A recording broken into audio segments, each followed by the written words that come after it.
Good afternoon, traders. It's Bill Baruch with Blue Line Futures, and it's your midday market minute. We're seeing the equity market sell off here to the close. About 30 minutes left of the session. 29.97 is the S&P level that we had out there. First support, really, if we stayed below that 30, 50, 30, 60 area. 29.97 was the close back on Tuesday. But really, our major three-star support below there is what that price action into Tuesday held. 29.70, 29.80. We get below there, all bets are off. Probably going down to 28.55, so keep an eye on that.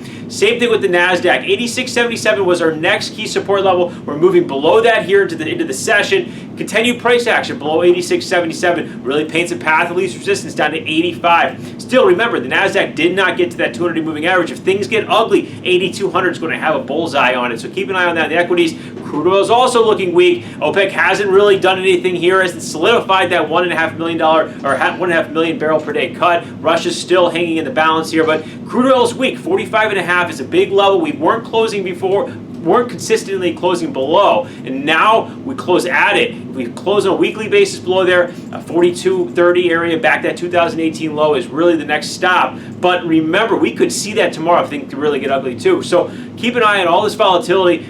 Pick your spots, stay nimble. What's been capitalizing today is gold. Gold is moving up despite the equity market weakness. Now, there are a lot of traders out there snake bitten with what happened with gold last week. So where do you want to see gold stay out above? 1650 is that area. It's a pop we saw earlier in the week. There's now going to be some support there. Our momentum indicators rising into 1650. So if gold can stay out above 1650, it stays very constructive. And the 1700, 1690, 1700 is really what it's targeting here right now. So keep an eye on that. And then the treasuries, they're also staying up. And I'll talk about it again. A week ago we said if the 30-year stayed out above 166, path of least resistance is to 176. We are almost there. That's a target of about 1.33 on the yield of the 30-year, and the 10-year has achieved that target. We said the 10-year stayed out above 132 in the prices. We were going to see a move to about 0.88, and I laughed at myself at that time. We were right there here today. So we're seeing that in the 30-year there. This really brings us into non-farm payroll tomorrow. 175,000 jobs created is what's expected. Seeing also expectations for average hourly earnings coming in at a rise of 0.3.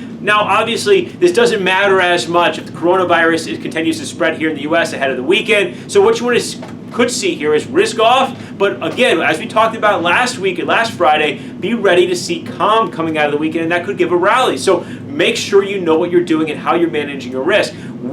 Us for now, if things stay constructive to the downside, you could see a nice buy the dip opportunity in stocks and sell the treasuries maybe for the first time here, depending on the non-farm payroll number or coming out of the weekend. Now, again, we're talking about a short-term, intermediate-term trade, not for a long-term position.